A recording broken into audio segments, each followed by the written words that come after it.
All right, what is up, guys? We have war number 8, season 37. This is a pretty quick war for me, a pretty easy one. It was nice. I had 5 assigned fights. I only ended up taking 4. I'll go over why I did that in a second. First, on path 5, I'm taking this thing. I'm applying my white max pre-fight, and I'm using Warlock. This is a very straightforward thing fight with Warlock.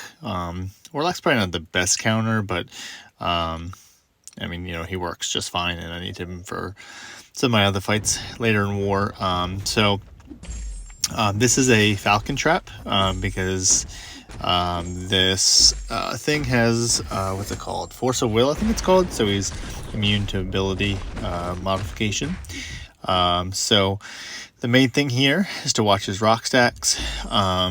And I kind of learned while doing this fight that if I just did a heavy with Warlock, I could keep his rock stacks completely controllable. And then if I need to get space, I can 5-hit combo him or whatnot. The white max pre-fight makes it so I can parry him over and over again, even when knocking him down. So I can just ignore the, what's it called, right back at you or something like that, where he becomes debuff immune after getting knocked down. So I can just parry with free will. So it's a little bit of a lengthier fight. I could have dropped my special 3 more, but I kind of just felt like taking my time. I don't know, I was in no big rush. So I mean, there's not a whole lot that could go wrong in this fight here. Of course, if you get comboed or miss a parry, that would be bad. And the biggest thing would be if you pushed thing over 15 rock stacks. But as long as you parry heavy with Warlock, that's fine. Not an issue. Especially with me throwing my special 3 for Warlock. You want to be smart about that. So I'm going to let the rest of this fight play, and I'll be back soon.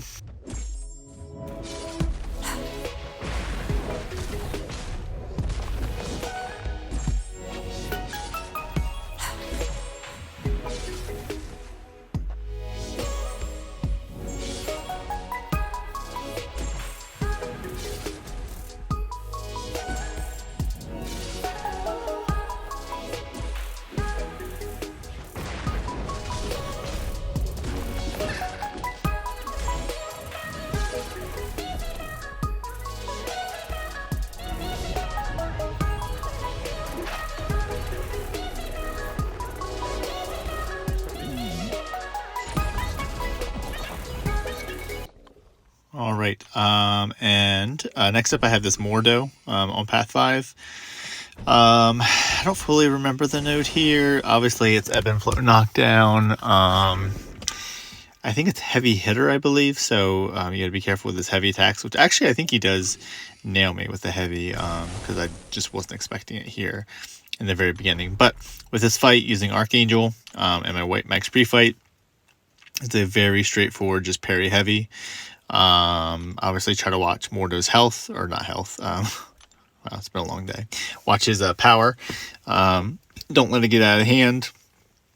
I think I threw on a combat regen boost because I knew that this fight was just very, very safe. I usually like to run invulnerability boost when I can, just because I'd be a lot more angry at myself for dying than I would if I use some units for an invul boost. But yeah, just parry heavy. You'll see in this fight, I do take just a couple risks when he has a power gain phase and throw a heavy, but it works out. So the fight's pretty easy, pretty straightforward. Right there I get smacked in the face because I'm an idiot, and that's okay. So yeah, the Archangel's neuros does once again, can't talk. His neuros do shut down the global, so that's totally fine. Here he gets the 2 bars of power, but he thankfully throws his special 2. So just a very heavy fight, very, very straightforward. As you can see here, that's where I kind of took my chance. He could have resisted all of my heavies, but I knew he was in his power gain phase. There's probably a small chance that he would punish that, so it's all good. It worked out. Here you can see he's still at 100%, and I haven't done much damage because he's healing from the global. So I decided to throw my special 2. My special 2 has, I think it's a 50% chance to inflict bleeds. And pretty much once you get your bleeds going, it's pretty much over because then the poisons come in and it's all good. So he goes down pretty quick there. Now, this next fight, I was assigned Nick Fury on node 23. However, or actually I should say with Archangel.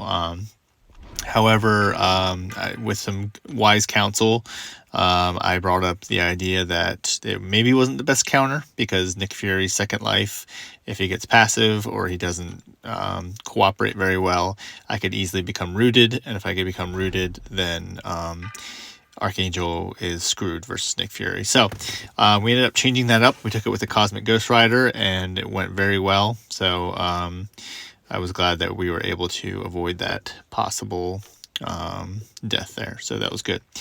Next up, I have path number 2 in section 2. I have this Green Goblin. This is the node where, was it strike, not Fury counter, strike something counter, where you want to follow the node, and if you don't, or follow the certain amount of hits, and if you don't, then you'll get, I don't know, block penetration decrease or something like that.